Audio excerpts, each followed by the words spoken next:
అదే RTV app వార్తల్ని క్షణాల్లో చదివే అవకాశం ఉంటుంది. ఒక న్యూస్ పేపర్, ఒక టెలివిజన్ ఛానల్ మీ చేతుల్లో ఎప్పుడూ ఉంటాయి. Welcome to RTV. నేను చంద్రశేఖర్. పొలిటికల్ డైనమిక్ ఫ్యామిలీ నుంచి వచ్చినటువంటి వ్యక్తి వెల్చాల రాజేందర్ రావు. తాను అనుకున్నట్టుగా సాధించారు, చెప్పినట్టుగా చేశారు. కాంగ్రెస్ పార్టీ కరీంనగర్ ఎంపీ అభ్యర్థిగా కాంగ్రెస్ పార్టీ నుంచి తాను బరిలో ఉంటానని చెప్పి ధీమా వ్యక్తం చేశారు. అనుకున్నట్టుగానే పార్టీ అధిష్టానం ఆయనను ఆశీర్వదించింది. వారు మనతో ఉన్నారు, వారి అభిప్రాయాన్ని మనం తెలుసుకుందాం. నమస్తే, వెల్కమ్ టు. నమస్తే సార్. సో ఎట్లా ముందుకెళ్తున్నారు మీరు ప్రజల్లోకి? మీరు అనుకున్నట్టుగానే చాలామంది ఒక నేషనల్ పార్టీలో ఎంపీ అభ్యర్థిగా ఉండాలంటే చాలామంది ఇంట్రెస్ట్ చూపించారు. అందరికీ కాదని మీకు బ్లెస్సింగ్స్ ఇచ్చారు, మిమ్మల్ని బరిలో దించారు. మీరు ఎట్లా ఏ మెసేజ్తో ప్రజల్లోకి వెళ్తున్నారు? బ్రహ్మాండంగా ముందుకెళ్తున్నాము.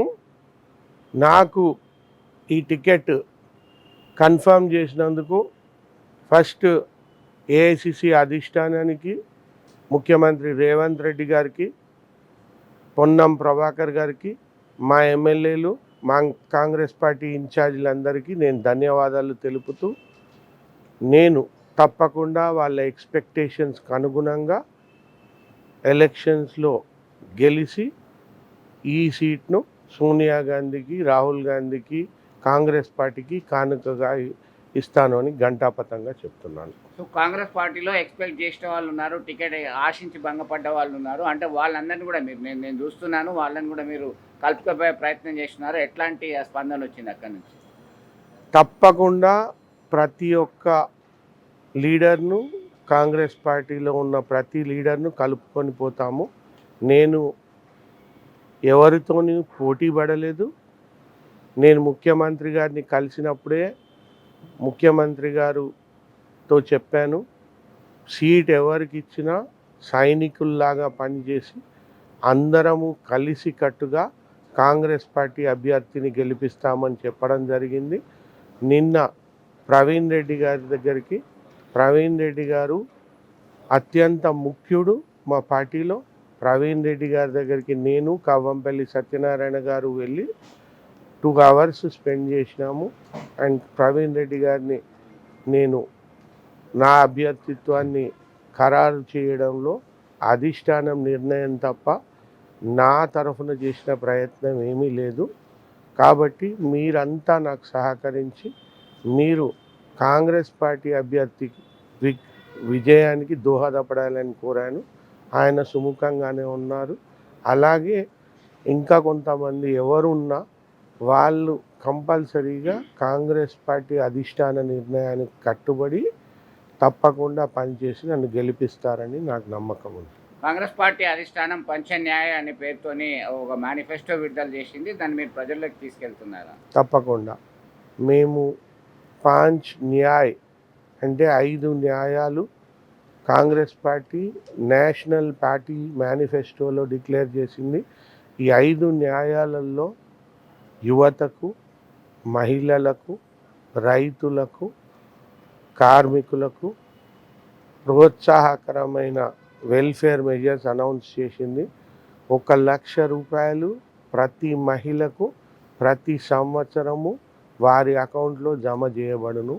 యువతకు కూడా 1,00,000 రూపాయల జీతం భృతి కింద ఇవ్వబడును.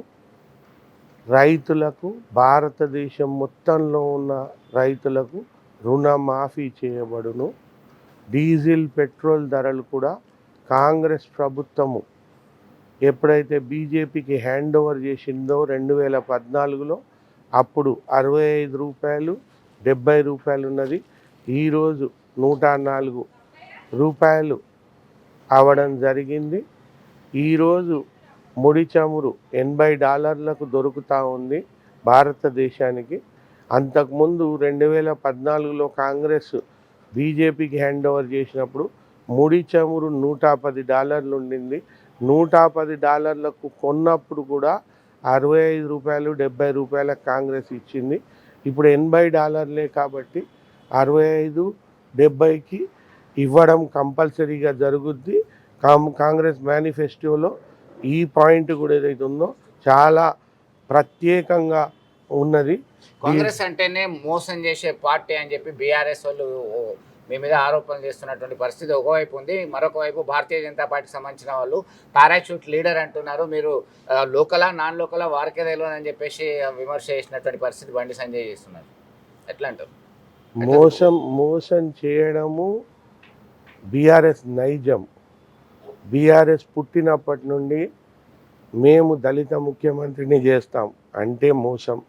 మేము దళితులకు 3 ఎకరాలు ఇస్తాం అంటే మోసం. మేము దళిత బంధు ప్రతి ఒక్క దళితునికి ఇస్తాం అంటే మోసం. కాళేశ్వరం అంటే మోసం. ఇటువంటి మోసాలు ఏదైతుందో 100 ఉన్నాయి. బీఆర్ఎస్కు చెప్పిన ప్రతిదీ మోసమే. సో బీఆర్ఎస్ మోసం కాంగ్రెస్ పార్టీని అనడం హాస్యాస్పదం.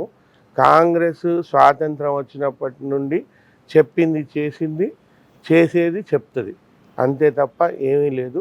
బీజేపీకి సంబంధించినంత వరకు బీఆర్ఎస్ పార్టీ కేసీఆర్ చేసిన అబద్ధాల కన్నా ఇంకా డబుల్ అబద్ధాలు మోడీ గారు ఆడుతున్నారు. 2 కోట్ల ఉద్యోగాలు సంవత్సరానికి ఇస్తా అన్నారు. 2 లక్షల ఉద్యోగాలు కూడా ఇవ్వలేదు. 10 ఏళ్లలో 20 కోట్లు ఇవ్వాలి.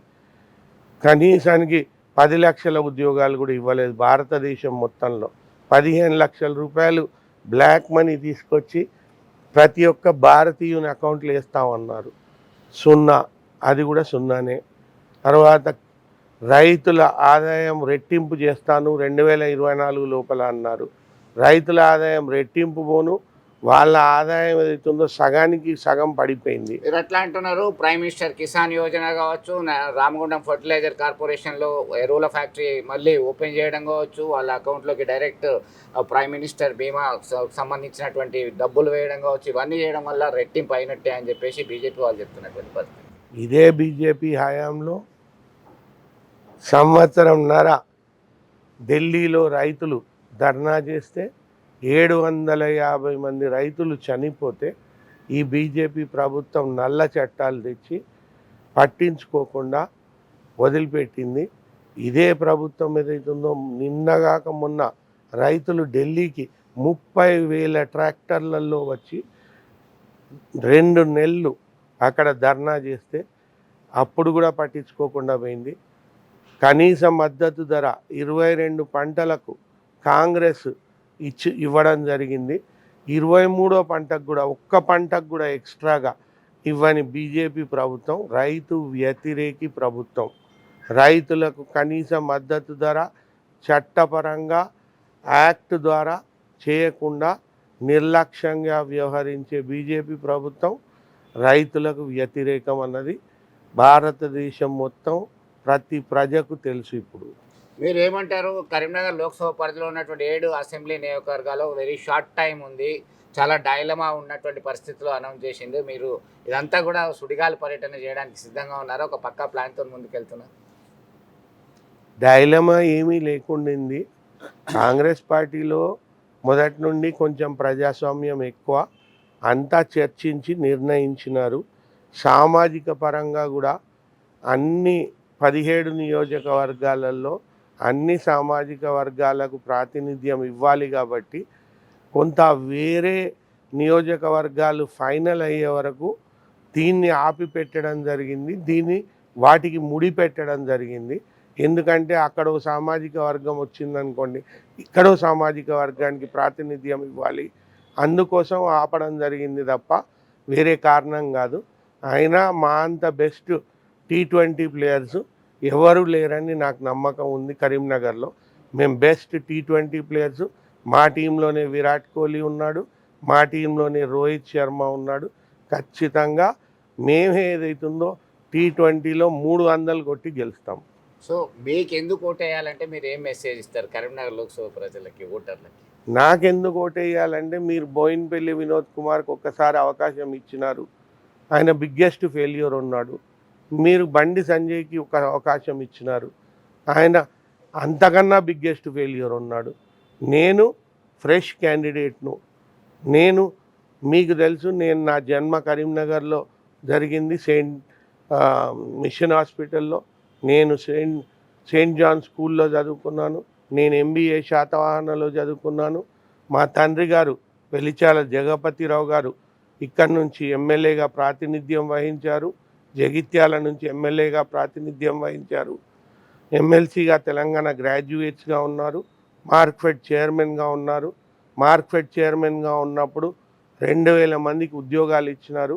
ఈరోజు కరీంనగర్లో జరిగిన ప్రతి అభివృద్ధి పని మా తండ్రి గారి హయాంలో జరిగిందే. ఈరోజు పట్టణంలో నీరు తాగే నీటి వసతి క్రియేట్ చేసింది మా తండ్రి గారే. ఈ రోజుకు జగపతిరావు గారు ఇచ్చిన వాటర్ సప్లై ద్వారానే మేము నీళ్లు తాగుతున్నాము. ఆయన వేసిన ఫిల్టర్ బెడ్డే, ఆయన కట్టిన వాటర్ ట్యాంక్సే, ఆయన వేసిన పైప్ లైన్లే. ఈరోజు కరెంటు సమస్య ఇక్కడ లేదు అని అంటే 132 kV సబ్స్టేషన్ దుర్షేడ్లో రావడానికి ఆయనే కారణం. ఉజ్వల పార్క్ పేరు పెట్టింది, ఉజ్వల పార్క్ స్టార్ట్ చేసింది ఆయనే. NGOస్కు ల్యాండు భవనం కట్టించింది ఆయనే. ప్రెస్కు ల్యాండు భవనం కట్టించింది ఆయనే. ఆయన చేసిన పనులు చాలా చాలా చాలా ఉన్నాయి. తప్పకుండా కరీంనగర్ ప్రజలు నన్ను ఆలింగనం చేసుకొని జగపతిరావు గారి లాగే నేను కూడా డైనమిక్గా పనిచేస్తాను. మాకు అవినీతి మచ్చలేదు, మేము అవినీతి మరకలేదు. మేము తప్పకుండా ఏదైతుందో కరీంనగర్ను అత్యంత అభివృద్ధి చేసి చూపిస్తాము. కరీంనగర్ను కోహినూర్ కరీంనగర్గా చేస్తాము అని కరీంనగర్ ప్రజలు నా మీద కాన్ఫిడెన్స్తో నన్నే ఏదైతుందో గెలిపిస్తారని నాకు నమ్మకం ఉంది. నాకు ప్రత్యేక ప్రణాళిక కూడా సెంట్రల్ గవర్నమెంట్ నుంచి ఏ రకంగా అభివృద్ధి పనులు చేయాలి, రైల్వే స్టేషన్ అభివృద్ధి కానివ్వండి, నేషనల్ హైవేస్ అభివృద్ధి కానివ్వండి, ఇన్స్టిట్యూట్స్ IIIT లాంటిది, ఇంకో నవోదయ స్కూలు, ఇంకో Sainik school, handloom technology centre సిరిసిల్లలో ఇలాంటి ఏదైతుందో చేసే పట్టుదల ఉంది. నాకు కనెక్షన్స్ ఢిల్లీలో ఉన్నాయి, నేను ఢిల్లీలో చదువుకున్నాను. నాకు ఎంతోమంది బ్యూరోక్రాట్స్ ఫ్రెండ్స్ ఢిల్లీలో ఉన్నారు. సో వారందరి ద్వారా, నా కనెక్షన్స్ ద్వారా, నా నెట్వర్కింగ్ ద్వారా నేను తప్పకుండా ఈ పనులు సాధిస్తాను. నేను చదువుకున్నవాడిని, నేను ప్రణాళికలు బాగా వేయగలుగుతాను, నేను మంచిగా రాస్తాను, మంచిగా మాట్లాడతాను, హిందీలో అనర్గళంగా మాట్లాడతాను, ఇంగ్లీష్లో అనర్గళంగా మాట్లాడతాను. ఇదంతా కరీంనగర్ ప్రజలకు తెలుసు కాబట్టి. అండ్ నాకు అన్నిటికన్నా పెద్దగా కోరిక ఉంది, కరీంనగర్కి ఏదో ఒకటి చేయాలని. మా తండ్రి గారు చనిపోయే ముందు నా దగ్గర ఒక ఒట్టు వేయించుకున్నారు, నువ్వు పోయి కరీంనగర్లో ఉండాలి, కరీంనగర్లో బతకాలి, కరీంనగర్ ప్రజలు మొత్తం నీ ఫ్యామిలీ, నీ భార్య పిల్లలే కాదు, ఎట్టి పరిస్థితులలో నువ్వు కరీంనగర్లో ఉండి కరీంనగర్ ప్రజలతో మమేకమయ్యి కరీంనగర్ అభివృద్ధికి శ్రమించి నీ చివరి రక్తపు బొట్టు వరకు ఏదైతుందో వాళ్లకు సేవ చేయాలని ఒట్టు వేయించుకున్నారు. ఆ ఒట్టు ప్రకారమే ఏదైతుందో నేను ఈరోజు కాంగ్రెస్లో టికెట్ అందరితో పాటు అడిగితే కాంగ్రెస్ వాళ్ళు నాకు టికెట్ ఇవ్వడం జరిగింది. ఇది మా తండ్రి గారి ఆశయమో, భగవంతుని దీవెననో, కరీంనగర్ ప్రజల కోరికనో మొత్తం మీద నాకు టికెట్ రావడం జరిగింది. తప్పకుండా భగవంతుడు, మా తండ్రి గారి చలవ, ఈ కరీంనగర్ ప్రజల కోరిక మేరకు కరీంనగర్ ప్రజలు ఖచ్చితంగా నన్ను గెలిపిస్తారు. ఈ కరీంనగర్ను కోహినూర్ కరీంనగర్గా చేస్తాను. Thank you. సో మొత్తం మీద తండ్రి ఆశయాలు, ఆలోచనలు పుణికిపుచ్చుకొని తనదైన శైలిలో గ్రామీణ ప్రాంతం నుంచి ఢిల్లీ వరకు ఉన్నటువంటి కనెక్షన్స్ని కరీంనగర్ లోక్సభ అభివృద్ధి కోసం ఎఫర్ట్స్ పెడతాను. కరీంనగర్ నా ఫ్యామిలీ అంతా కరీంనగర్ లోక్సభ ప్రజలే అంటున్నారు. అందరినీ కలుపుకుపోయి సమిష్టిగా కేంద్రంలో అధికారంలోకి రావడం, ఇక్కడ తాను విజయం సాధించడం పక్కా అనేటువంటి ధీమా వారి మాటల్లోనే విన్నాం. కాంగ్రెస్ పార్టీ రిలీజ్ చేసినటువంటి మేనిఫెస్టోని సైతం ప్రజల్లోకి తీసుకెళ్తూ గతంలో ఉన్నటువంటి ఎంపీలు చేసిందేంది, తాను చేయబోదేది, నాకు ఒక్క అవకాశం ఇవ్వండి అంటూ కోరుతున్నటువంటి పరిస్థితి. Let us wait and see what will happen. ఇది ఇక్కడ తాజా అప్డేట్. నమస్తే అండి. ఇది వ్యాపారం గురించి కాదు, ఓటు గురించి. ఎన్నికల్లో ఓటు వేయడం మన హక్కు మాత్రమే కాదు, కర్తవ్యం. ఎంతో మంది మహా నేతలు శ్రమించి ప్రాణత్యాగం చేసి ఈ అవకాశాన్ని మనకిప్పించారు. అందరూ ఓటు వేద్దాం, ఎందుకంటే ఓటు హక్కు ఊరికే రాదు. నా ఓటు ఎవరికో తెలుసా? అది సీక్రెట్ అండి.